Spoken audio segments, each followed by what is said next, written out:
Welcome to Off the Grid Radio. Better ideas to bust you and your family out of today's global control grid. Now, here's today's show. Here is today's show. It is Bill Heid. I'm your host, and our very special guest today is John Birch Society President John McManus. John, welcome. Nice to be with you. Thank you. It's great to have you here. And I guess one of the things I wanted to talk a little bit about, I'd mentioned before when we were just chatting before the show, I kind of wanted to talk a little bit about the Birch Society in general, sort of past, present, and where we see the world going. Just years ago when I was younger, you could talk about the John Birch Society and everyone in the world, because so much money by the insiders had been spent sort of trying to hammer the society. Everybody thought you were deranged, crazy.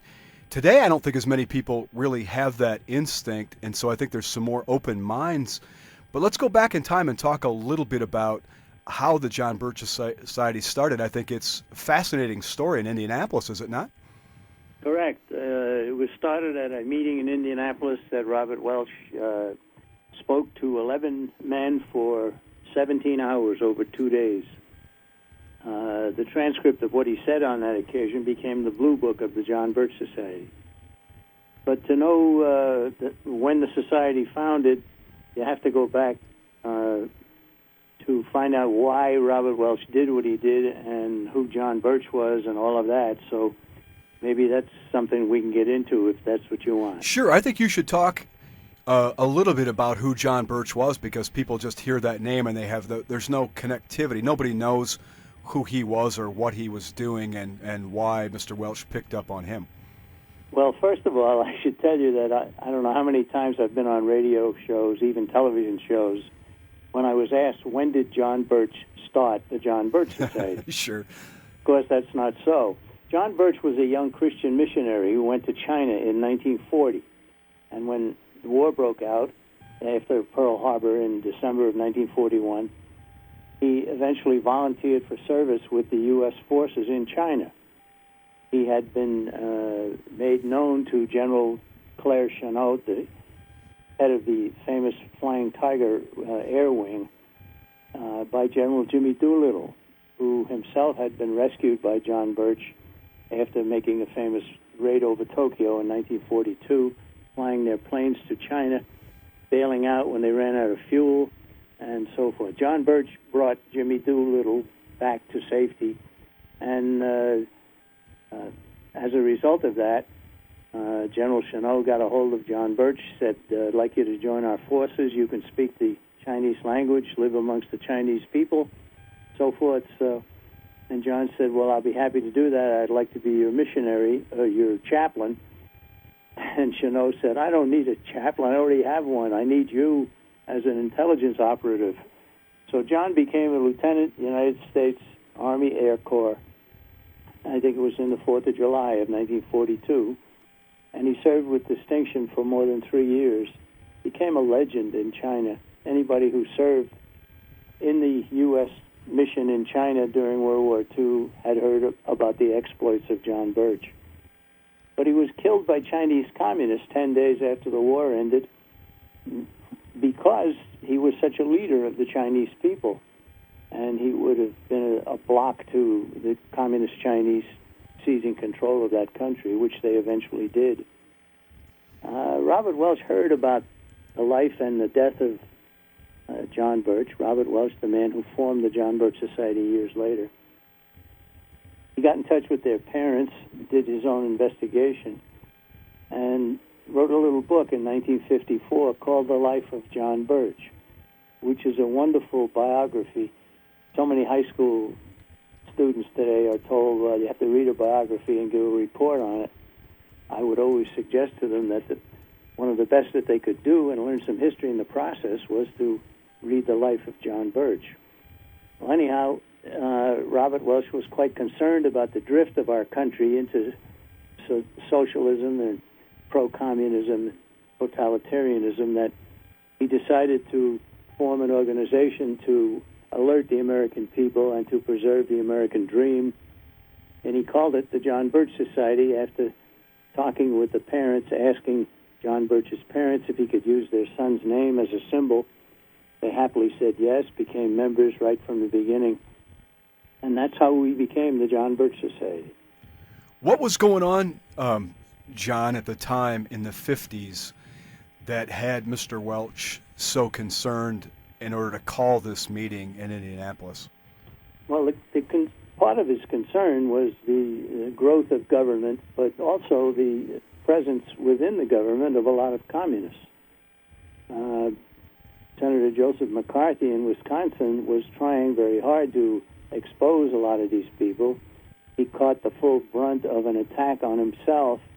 Every charge that he ever made has been vindicated, especially when the Soviet archives were opened up and people could go there and do some research and find out that, yes, Alger Hiss was a communist, and yes, Harry Dexter White was a communist, as McCarthy had been charging. Robert Welch was friendly with McCarthy, appeared on several occasions as a speaker when McCarthy was a speaker. Robert Welch was a preliminary speaker on the same programs. But so the society, when it was formed, was mainly known to be an anti-communist organization, and that's correct. But it was more than just anti-communist. It was anti-big government. We wanted to get back to the Constitution. We wanted to have limited government. We didn't want to have a lot of the agencies that have been spawned since and were spawned during the Roosevelt administration. So the society has an agenda that includes being opposed to totalitarianism under any form: communism, socialism, Nazism, fascism, you name it. And also to promote the wisdom of our founding fathers, who gave us a limited government. Well, that's an amazing beginning, and it's an amazing foundation. As I said today, John, it seems like so many people have sort of taken Birch Society stuff. Now, it's not exclusively Birch Society stuff, but just the whole conspiracy idea that there are conspiracies. And as you talked about, whether it's exposing, paying attention to Elizabeth Bentley's trial or whatever it was, these things that McCarthy said were true. And so people started to say, hey, wait a minute, maybe we're not getting the full bore from the media, from our public schools or whatever, and this big search. But you guys plowed the way. And I think that's what I want our listeners to take from this. There's so many radio shows on now that really have a similar motif, but geez, you were talking about this stuff in the 50s. That's correct. Yeah. Well, the society was formed in December of 1958, and it very quickly attracted quite a few people who were concerned about the way our country was being led. And then a smear campaign began, and the John Birch Society was given the tar brush of tar brushes, I guess you could say. Every nasty thing you could say about anybody was said about the John Birch Society: anti-Semitism and racism, and like the communists and like the Klan, and on you go. None of it had any basis in fact, but a curious thing happened because of all the attention being paid to society. A lot of Americans decided to take a look at the John Birch Society, maybe out of fear of what they had been told, or maybe saying, well, the people who are saying this about the John Birch Society have said it about others as well. It wasn't true then. And our growth during that period of smear was quite substantial. In fact, we've never been able to approximate the influx of new people into the society that we did when we were being smeared on a daily basis. Well, once the smear was discovered as to causing that result, then it stopped. And there's been sniping at the society over the years, and there will continue to be so, but nothing like what was happening then. We would probably benefit from another broad attack on us in the media, the radio, the television, the newspapers, which occurred in the early 60s. But I don't think it's going to happen.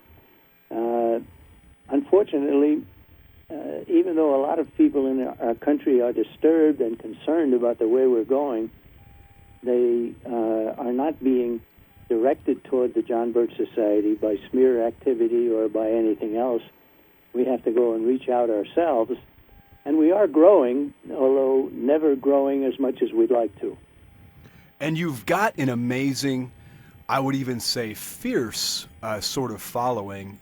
Fierce meaning, I think that your members, as they're committed, are pretty courageous. I'll never forget, I don't know if you remember John B. Anderson during the 1980 election. Well, our chapter, I'm in his district.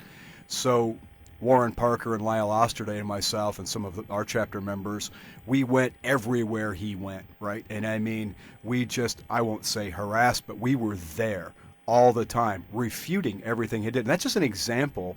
These older men that were in the Birch Society at the time I looked at him and said, what makes you tick? Why are you so courageous and fierce about this? You could be home watching TV.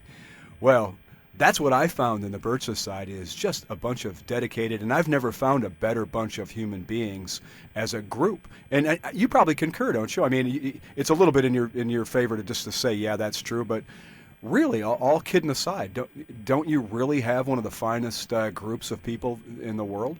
Oh, I agree. I agree very, very emphatically. A determined group of people determined to preserve the American dream, get government back under its restrictions and so forth. And these are people who are not 100% every hour of every day working on Birch Society activities. They're people who have raised good families and people who know how to have fun in addition to all of the work that needs to be done.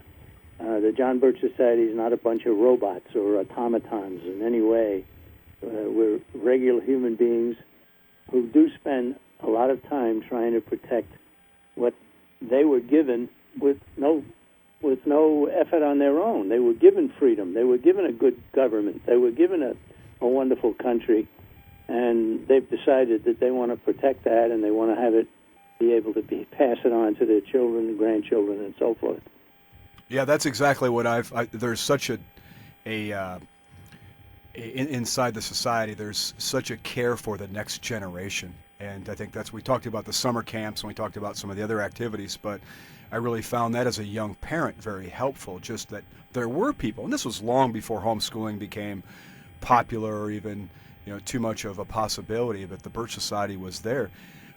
Let's fast forward a little bit. Here we find ourselves in the age of Barack Obama. And how do you kind of see, we used to call it in the old days when Gary Allen was alive, CFR Team A and CFR Team B, and I think there's still a sense in which that's the case. How do you see things today? How did this election play out from your perspective? Well, I have to say that it was a choice of CFR-A and CFR-B again, even though Mr. Obama and Mr. Romney, neither one of them is a member of the CFR, Council on Foreign Relations. But they were surrounded by people who were.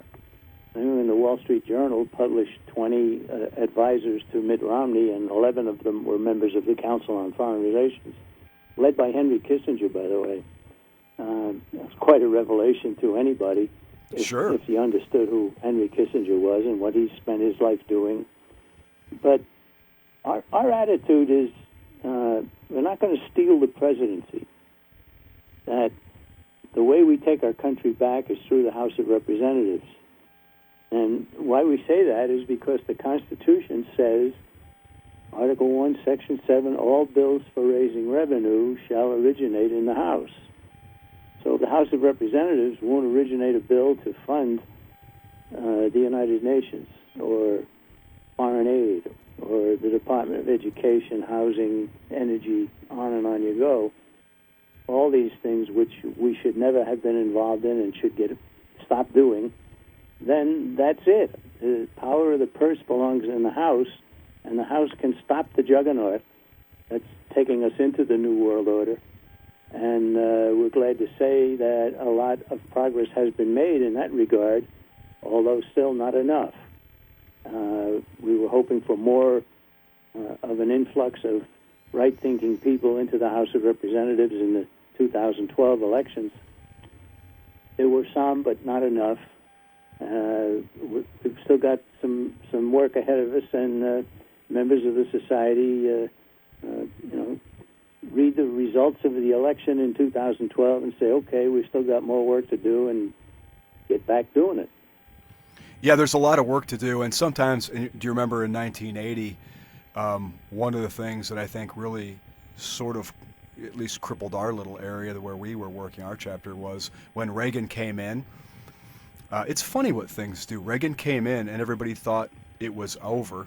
And of course, Reagan really, a great rhetorician, probably had a few things going on under the surface as well. But it's amazing how people go back to sleep, wake up.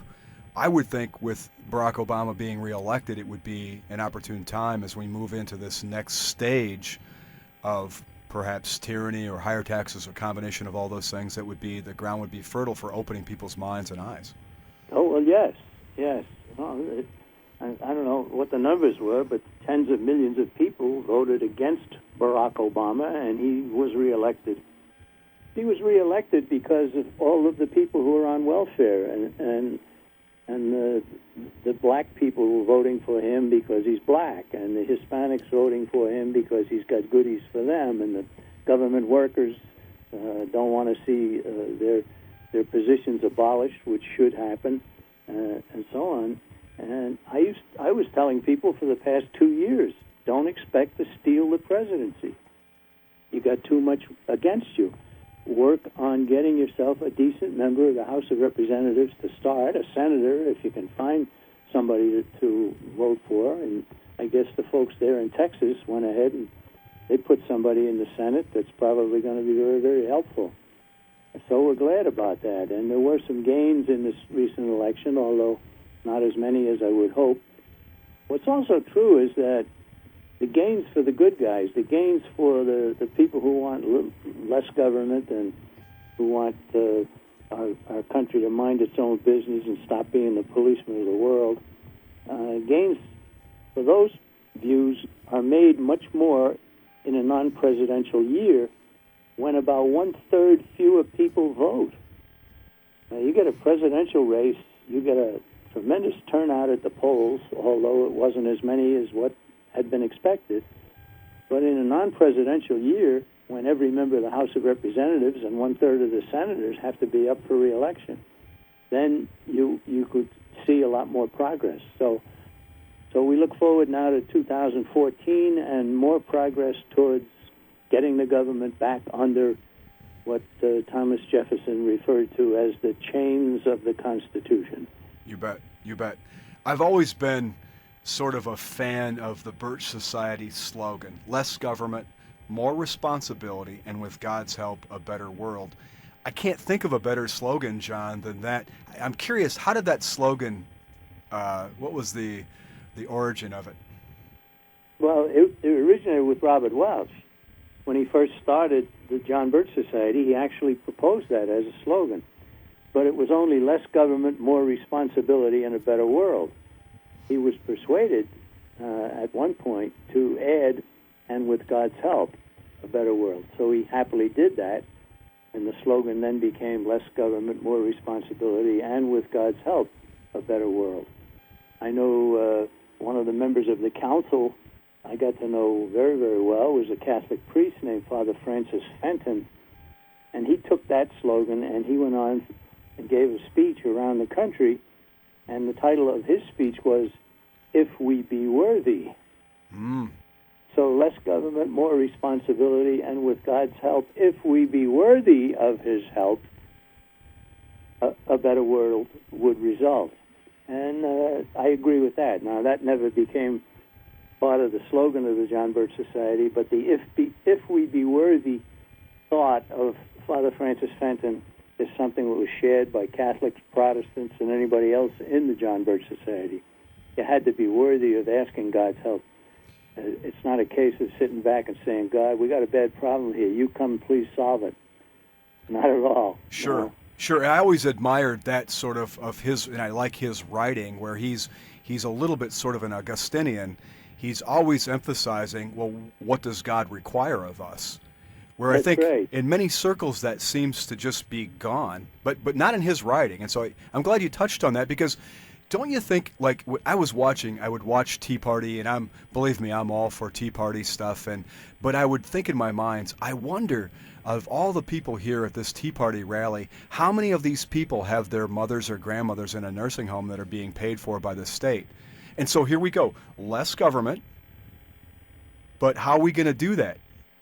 More responsibility. In other words, there's always going to be the needy and the poor. There's always going to be something that needs to be done. But if we're going to say the government's not going to do that, John, then don't we have to say we're going to do it? Yes, yeah. That's part of being responsible. Right? The breakup of the family is something that's been very helpful to the New World Order advocates. They want that very much. Well, get on to this subject. I've run into people who are Bible students and who are not doing a thing to help preserve our country. They're praying. They're trying to pray the problem away. And I always say, well, one of my favorite portions of Scripture is the wedding feast of Cana. I said, and they all know about that. They all know what happened there, that the family that was sponsoring the wedding, they ran out of wine, and so they came to Jesus and they asked if he could do something and help them. So now Jesus could have said, oh, well, you already have wine. I've just miraculously created a whole bunch of it somewhere, or a lot of it. But no, what happened? He told them to arrange the earthen jars, the big pots. He told them to fill them with water. He told them to do everything they could do up to the point that they could do no more. And then he changed the water to wine. But the point that I drive in is you got to do the preliminaries before you can ask for God's help. And a lot of those people say, well, I haven't been doing many of these preliminaries. I say, well, it's okay. It's a good time to start. Let's start doing the preliminaries, and then we ask God's help. So we pray as if everything depends on God, but we work as if everything depends on us, and we do them both at the same time. Yeah, I think that's brilliant. And, I sort of missed that less government, more responsibility, and with God's help, a better world in the Romney campaign. It just seemed like he was a version of Obama that was going to hand out Republican versions of what. So didn't it kind of seem like, and I know this is your motif, but really, didn't it seem like there was only one sort of issue, and there was two different sides, maybe one campaign, they were both running on the same issue, basically. Well, that's true. I mean, Obamacare should have been a major campaign item for the Republicans, but Obamacare was started because of Romney having Romney Care in the state of Massachusetts. So you don't put somebody up to repeal Obamacare who is already in favor of government involvement in the healthcare business. Now, I have a copy of a newspaper report that had a picture of a Romney campaign, and there was the big Romney campaign slogan up on the wall, and it said, "Repeal and replace Obamacare. Repeal and replace." So you know that if Romney got his way, he would repeal Obamacare, but he would put in its place something under a different name that's probably the same thing. And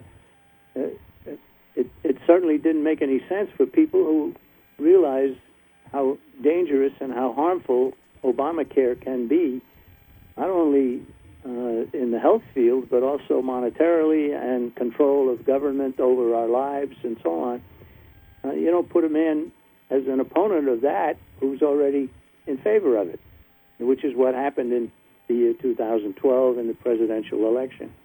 And I was thinking, too, that I'm not sure Reagan could run on the Republican platform anymore. I'm not even sure John Kennedy could run as a Republican. Don't you think, in a way, well, they're way too conservative to run on the Republican platform? Well, you get back to Ronald Reagan, and you got to realize that he chose for his running mate, George H.W. Bush, who was as much a favorite of the insiders in the conspiracy as anybody in our country. And he had more credentials than anybody, and it was even considered a betrayal But I remember early in the Reagan administration, I was writing, as I've done all during my career in the Birch Society, and I wrote a little piece, and I pointed out that Ronald Reagan had just come out and said, we're not here to do away with government spending. We're here simply to cut the rate of increase in the amount of spending that's being proposed. He was supposedly going to roll back government. He was going to abolish the departments of education, Department of Energy. He never even lifted a finger.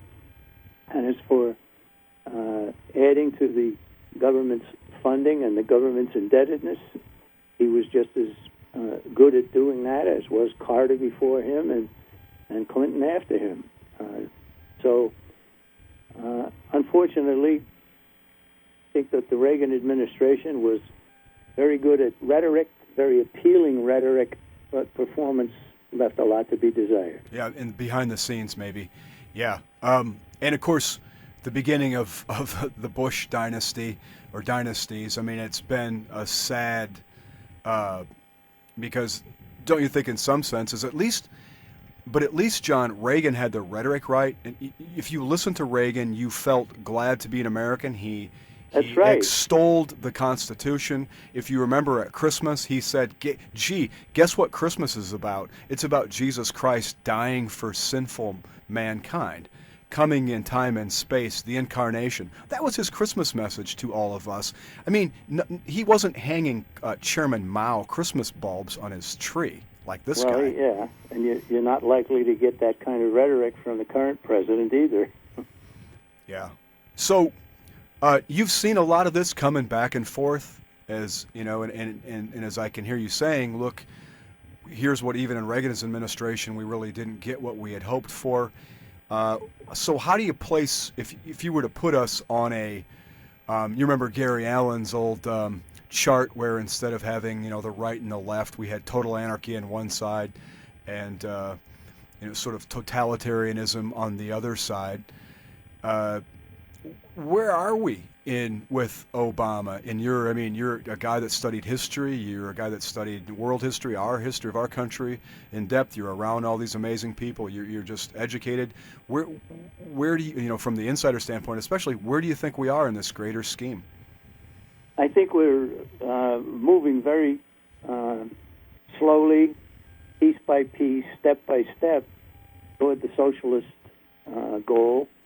The socialist goal being total government power and economic and political power. And at the same time, I think the people of our country are moving more to the right. The political spectrum that you mentioned there is something that Gary Allen took from a program that I did way back in the early 1970s called Overview of America. Oh, yes. It's there where I define the political spectrum as going from zero government on one side to 100% on the other. The zero side being no government, which we don't want. The 100% side being communism, socialism, fascism, Nazism, and princes, potentates, dictators, kings, whatever. And the Americans should be in the middle. We should have a limited government under a constitution, under some sort of a law, which is what the Constitution is. So if you're a believer, as I am, you're a constitutional moderate. You're not an extremist. You're not an advocate of no government. You're not an advocate of total government. But our country is moving more towards the totalitarian side of the political spectrum. And that's very dangerous, and it's something that we work against very hard in the John Birch Society. John, I remember early on when I was a young man picking up a copy of, the tract about republics and democracies that the Birch Society offered. And I think it's important for people to understand, too, if you want to talk a little bit about, how the more we get democratized, the more dangerous things are, and how you don't need a Caesar, a Pharaoh, a Hitler to create total tyranny. This can be done by the people, by 51% of the people, Do you want to just spend a few minutes sort of articulating your view of republics and democracies and our founders as well? Well, certainly. I'd be happy to do that. The Founding Fathers of the United States greatly feared democracy. They stated very clearly their preference for the republic form of government. So what's the difference? Well, democracy, the word comes from the Greek, demos and kratian, demos, people, kratian, to rule, and it means the majority rule. And there's no bounds that the majority can't go towards. There's no limit on what they want. You can persuade the people that they want this kind of government, that kind of government, or they want socialism, they want this. Then, in fact, that's what you get, because there's no standard. The Founding Fathers feared that. James Madison, the father of the Constitution, he once said, democracies have ever been spectacles of turbulence and contention, have ever been found incompatible with the rights of free people, and in general are as short in their lives as they are violent in their deaths. And yet Americans are told over and over again, every day, that we are a democracy and that we've never been else but it. The reality is just the opposite. We're a republic. Where'd that come from? Republic is from the Latin, res publica, res thing, publica, public, the public thing, the law. And a true republic is one that starts off with a law that limits government to proper functions, mostly negative functions, and leaves the people alone. The model for a republic was the early republic in Rome, and it led to Rome becoming dominant throughout most of the world. And then the Roman people began to scream for more bread and more circuses and so forth. And the Roman Republic was converted into a democracy, and it led to the Caesars. It led to totalitarian government. Some very vicious people, the Diocletians of the time, and so on. Same thing can happen here, and it is happening here. We are not a democracy. The John Birch Society slogan, this is a republic, not a democracy. Let's keep it that way. Now, Robert Welsh gave a famous speech on that subject shortly after the society had been formed. It was in Chicago, and I think it was about 1961. And he had some of the best people in our country, some of the most well-informed people, even members of the Birch Society. And he told them what a democracy was. He told them what a republic was. He told them the difference between them and how we were getting away from the republic and heading towards democracy, which leads to tyranny. And he blew them away. Even the best people in our country in 1961 had no idea of the difference between a republic and a democracy. So what we've done is we've reprinted his speech. I've done little things, little pamphlets on the subject. I have one now out, A Republic If You Can Keep It, which was a famous statement of Ben Franklin. Came outside the Constitutional Convention, 1787. A woman met him on the sidewalk and said, "Sir, what have you given us?" And he said, "A republic, ma'am, if you can keep it." And there's a lot of wisdom in that. So we started off that way, limited government. There were people that wanted this, they wanted that, they wanted something else. No, we can't do that. The chains of the Constitution forbid it. If you want it, get it done in your own state and so on. But the Constitution of the United States even requires that every state have a republic as its form of government. It says that in the Constitution. And the word democracy does not appear in the Constitution or in the constitutions of any of the 50 states in our country. So it's quite a lesson.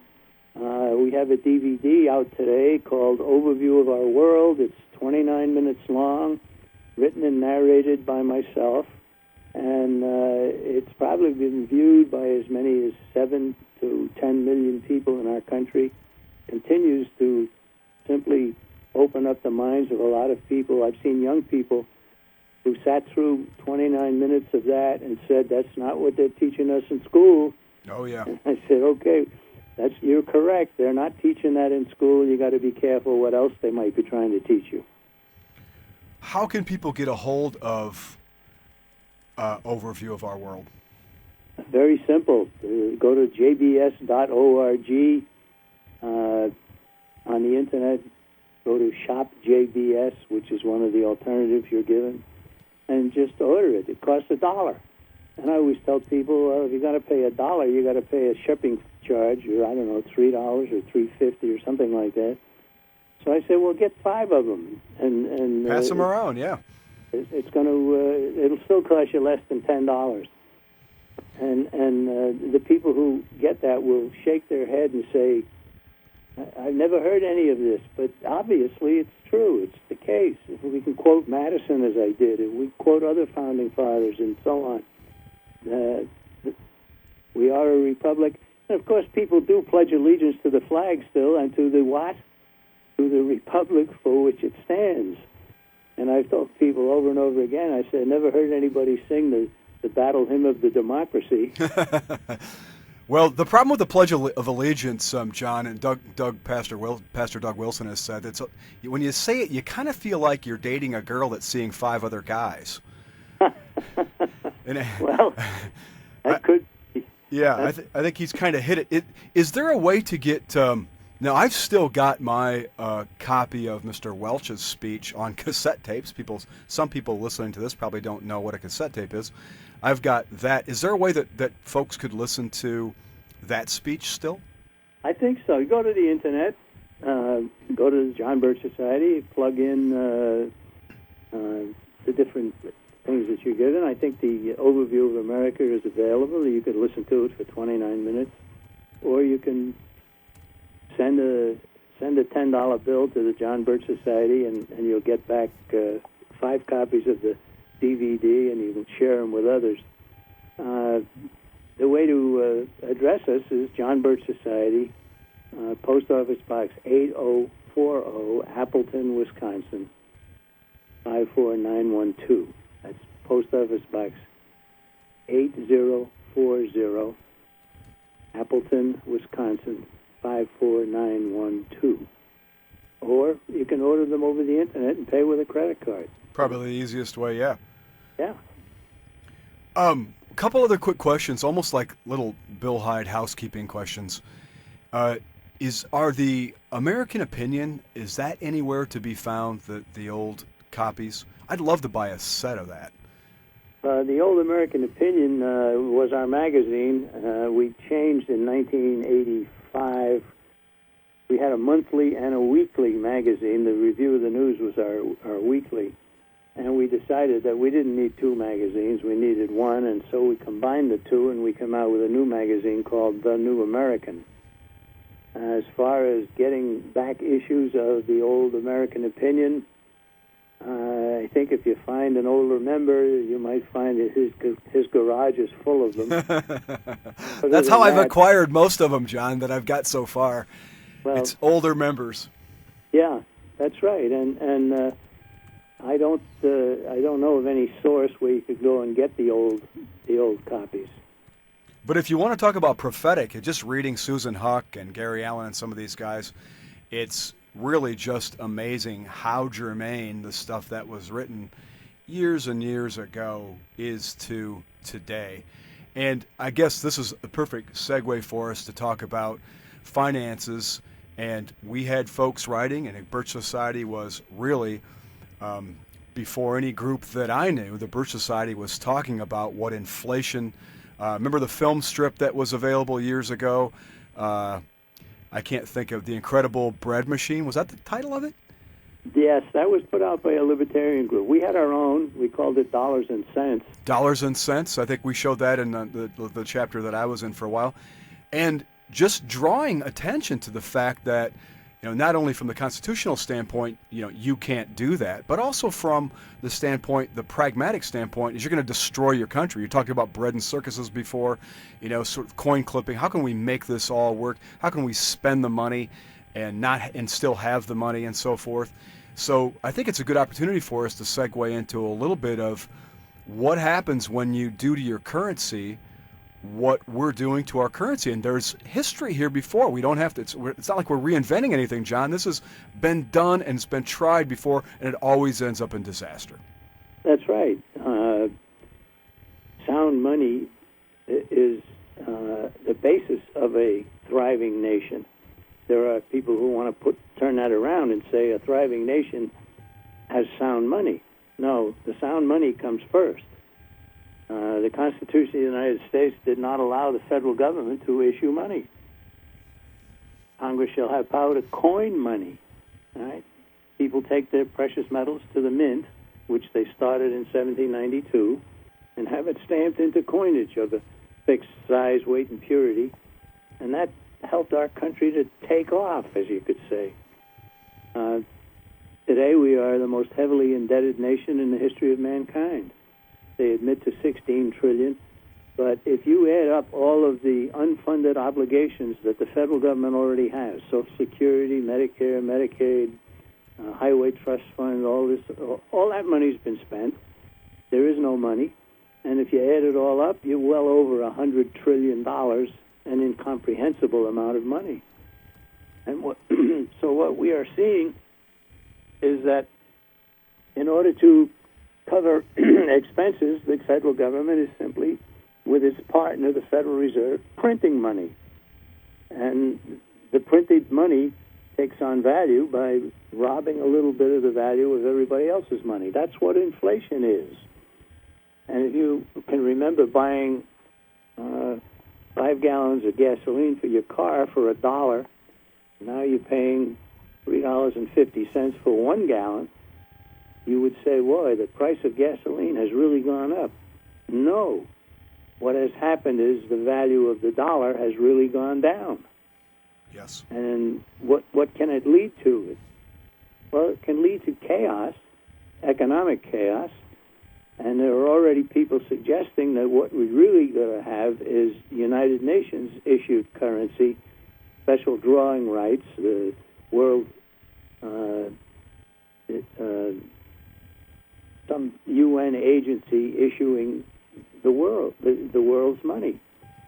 If you have that happen, you've lost your sovereignty. The United Nations will be totally in control. So I've often said that the most serious threat facing our country is not this program or that program or whatever. It's the destruction of the dollar. The dollar that when the Federal Reserve started in 1913 was worth 100 cents is now worth less than 2 cents. And it continues to decline. What should be done in order to stop that? Well, stop deficit spending, start paying off the national debt. Well, how are you going to stop deficit spending?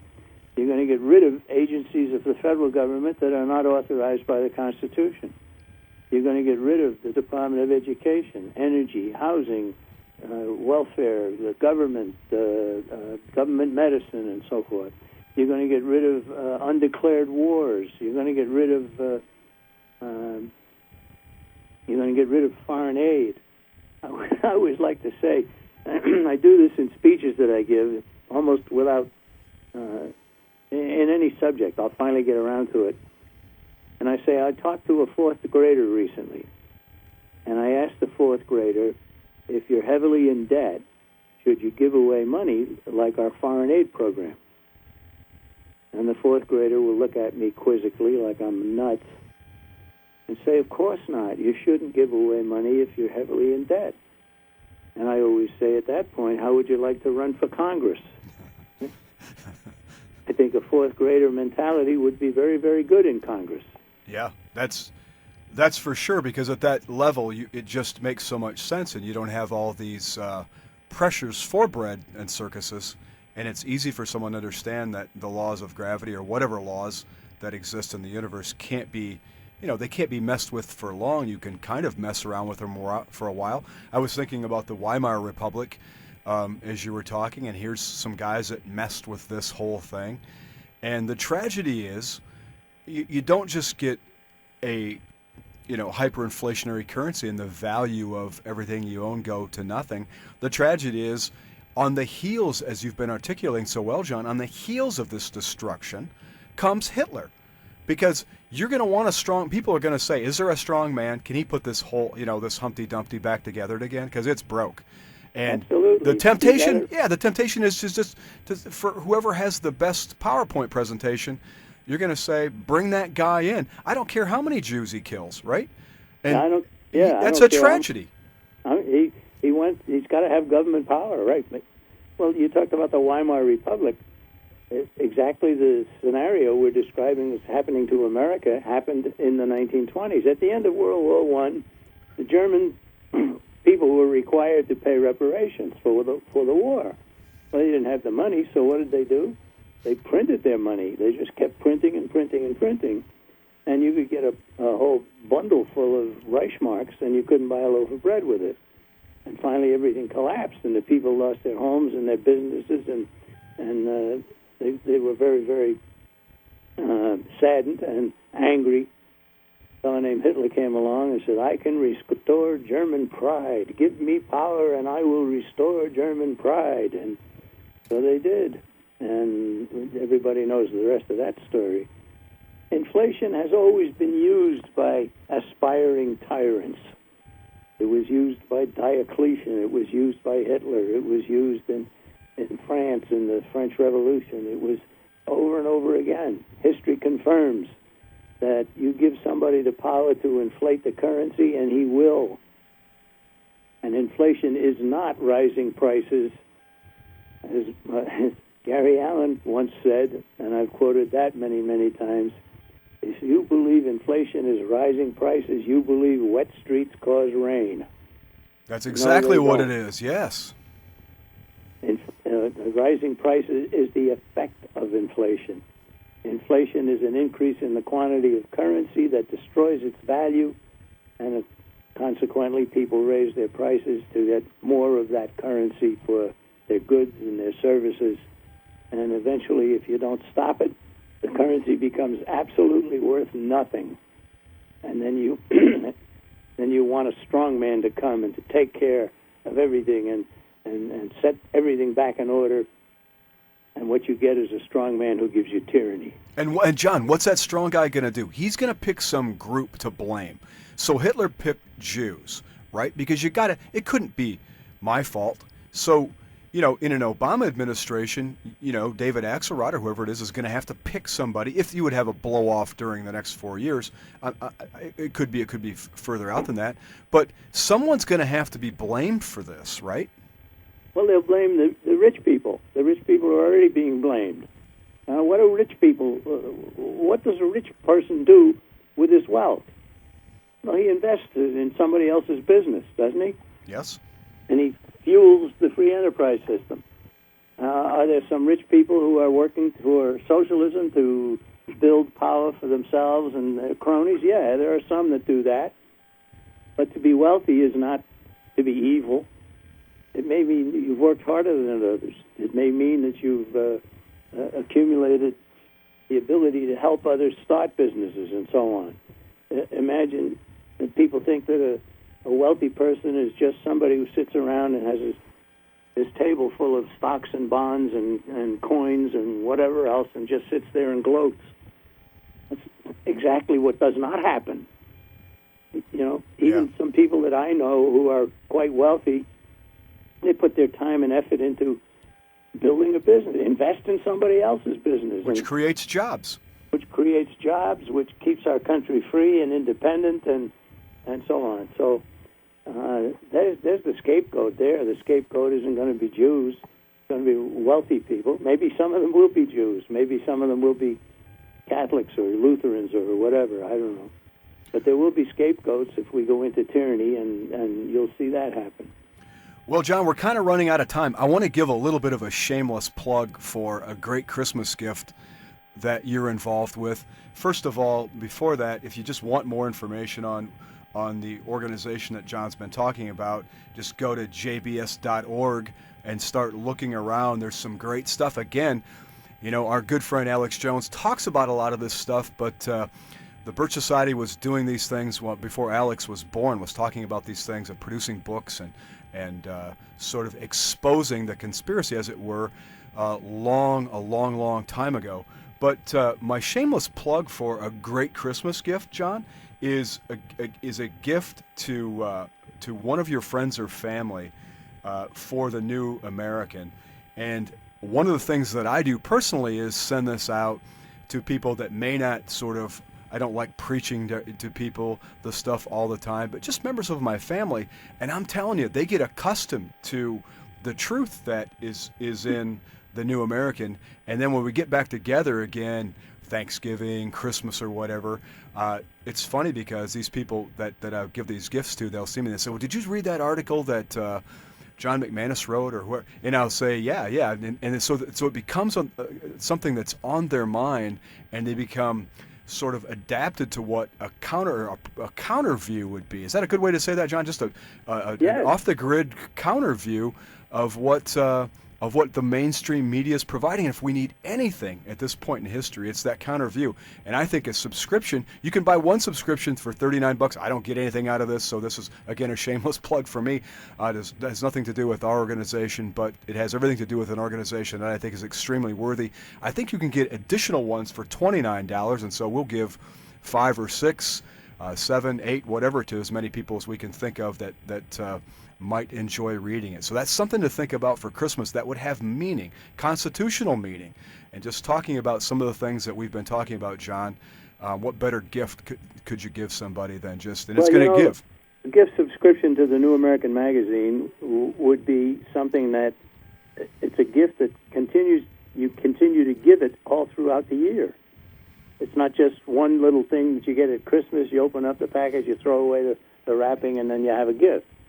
But if you give a gift of the New American Magazine, then the gift continues coming all during the year. All during the year. And it could cause a little domestic problems. One of the things that my wife does, and her grandpa was a chapter leader, so she probably learned this years ago. When our issue comes, she hides it so that I don't see it, so that she can read it first. So, and I'll find her little places where she hides it. And so I'm thinking, what kind of game is being played here, Kim? So anyway, John, we're winding down. You want to say anything else at the end here as we close? I'm glad to have the plug for the New American Magazine because I'm the publisher. You're the publisher, and you do a great job. Again, I wouldn't say this stuff. I don't promote stuff that I don't think is worthy. The hard work is done by the editor. That's Gary Benoit. But I write articles for the New American Magazine, and we have a wonderful team. I know people in and around Washington who are in conservative organizations, and whenever I get together with some of these people, they have their own smaller organizations, and they always say, your magazine is far and away the best, absolutely the best. Keep up the good work, and we're happy to be able to do that with them, to keep up the good work and have the magazine. So you can even get a sample of the magazine. Again, go to the Internet. You can get an idea of what the magazine is saying. Some of the articles are already posted every second week when we publish. We post some of the articles on the Internet, and you can get a sense of what's really going on there. Find out about Agenda 21. Find out about the economic travails of our country. Find out about these free trade agreements that our country wants to start when free trade isn't really free, and the economic integration is always followed by political integration, a step toward world government. That's what these free trade things are all about. So there's plenty of perspective there. We're always glad to provide it. We've reinvigorated our campaign to support your local police and keep them independent of the federal government. We don't want to see federal police power. You say that in German, it's Gestapo. Gestapo, yeah. Say it in Russia, it's NKVD or one of the other names that they've put on theirs. So yes, we're very proud of our magazine. It does have a tremendous impact, and quite frequently we reprint articles out of it in small pamphlet form and then distribute those throughout the country. So we have the DVDs, we have the magazine, we have the reprints, we have books, we have everything you'd expect of an educational organization. But we also are an action organization, not just sitting around stewing about the things we don't like. We have programs that say, here's what you can do to stop the juggernaut towards the New World Order and to start rolling back the big government that we have. We want to get out of the United Nations. We eventually want to see a demise of the Federal Reserve System. people say, okay, you want to get rid of the Federal Reserve, what are you going to put in its place? And the answer is nothing. Federal government should never have given power to the Federal Reserve to do to our monetary system what's being done today. It's just absolutely criminal. So there's a lot there, and I certainly appreciate the chance to talk to your audience, give a little bit about the history of the John Birch Society and what we do, and how we would love to have more members. More members will make us able to solve more problems faster, and also then to begin to roll back some of the things that have been done that are so harmful to the country. Well, John, well said, and we know you're a busy man, and we want to thank you for spending the last hour with us, and I want to join the accolades and say to you, well done, and keep up the good work. And to our listeners, we want to also say the same thing. Thanks for spending the last hour with us. We know your time is valuable, and we really do appreciate you spending it with us. Thanks again. Thank you.